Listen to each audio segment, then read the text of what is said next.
Hola, somos María, Claudia y María del IES de Massamagrell y nuestro experimento se titula Anillos de Thomson, que consiste en hacer levitar anillos metálicos a partir de una bobina que está conectada a la red y en su interior encontramos unos núcleos de hierro. La base teórica de nuestro experimento es el fenómeno conocido como inducción electromagnética, que consiste en inducir una corriente eléctrica a otro conductor, que puede ser el anillo en este caso o una bobina. El objetivo principal de nuestro experimento es comprobar cómo una bobina por la que circula corriente alterna genera un campo magnético a su alrededor y la variación de este campo magnético es la que genera una corriente inducida en otro conductor. Una corriente eléctrica funciona parecido a cómo actúa un imán.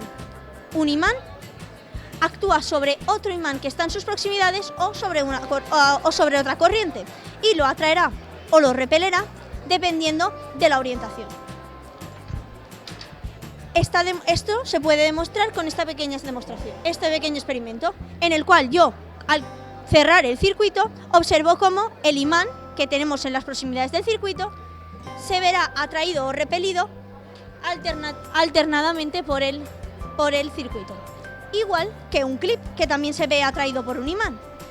Yo, al cerrar el circuito, compruebo cómo el clip se ve atraído por el circuito y cuando lo desconecto, no.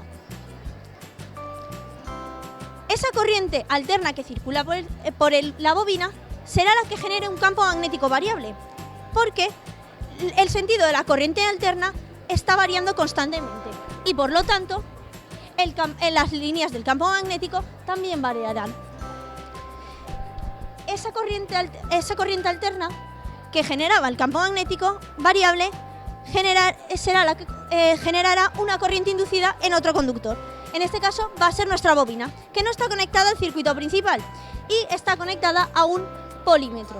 Originalmente estaba conectada a un amperímetro analógico que se veía mucho mejor. Pero, como podemos comprobar, al conectar el circuito, vemos cómo pasa de valores positivos a negativos alternadamente, porque está cambiando el sentido de circulación. Para poder realizar nuestro experimento, nosotros hemos utilizado un reostato, que lo hemos tapado para evitar el peligro de electrocutarse. Lo hemos utilizado para poder regular la intensidad que circula por la bobina. Un reostato no es más que una resistencia variable que a mayor intensidad menor resistencia y al revés. Cuando empieza a circular una corriente alterna por la bobina, esta genera un campo magnético que canalizamos a través de los núcleos de hierro. La variación del flujo de este campo magnético genera una corriente inducida en el anillo que es de sentido contrario a la que circula por la bobina, como podemos ver en la siguiente imagen. Al ser de sentido contrario, las corrientes se repelen, por eso observamos que el anillo levita. Nosotros hemos estudiado los factores de los cuales depende la altura a la que el anillo levita, es decir, la fuerza que el anillo experimenta.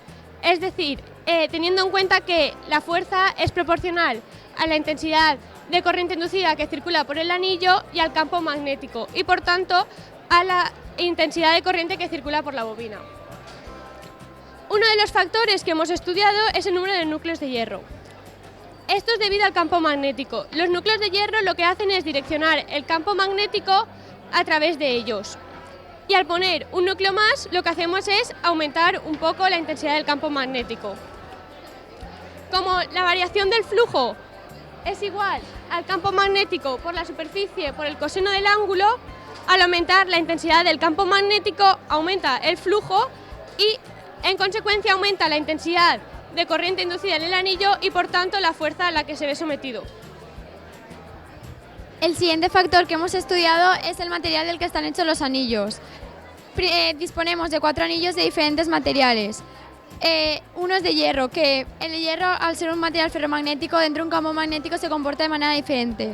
El siguiente es el de latón, que como podemos comprobar no levita a ninguna intensidad. Esto es debido a que la resistividad del material es muy alta, entonces la intensidad inducida es demasiado pequeña.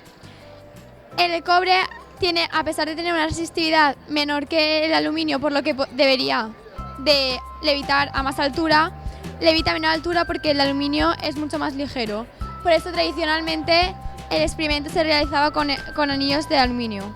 El siguiente factor que hemos estudiado es la intensidad, es la altura dependiendo de la intensidad.